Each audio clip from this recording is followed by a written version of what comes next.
Good morning বন্ধুরা, welcome to my channel Mamoni food blog. তো দেখো সকাল সকাল বানিয়ে নিয়েছি 1 কাপ চা আর বিস্কুট।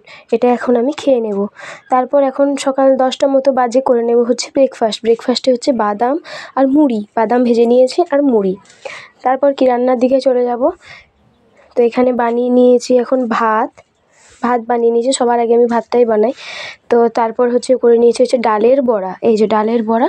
আর তারপর করেছি সয়াবিন, আলু, গাজর এবং লাউ শাক দিয়ে একটা তরকারি। তো যেহেতু আজকে নিরামিষ, তাই এই সবজিটিই বানানো হয়েছে। আমাদের প্রায় প্রতি শুক্রবারেই নিরামিষ হয়। তো এই যে যেহেতু বাড়িতে পুজো হয়, সন্তোষী মায়ের পুজো, তো এই যে লাঞ্চের পর আর সেরকম কিছু করা হয়নি। রাত্রে ডিনারটা দেখালাম না। তো এই যে রাধাকৃষ্ণকে প্রণাম করে তারপর আমি আজকের ব্লগটা এখানেই শেষ করব। সবাই ভালো থাকবেন, সুস্থ থাকবেন। Good night.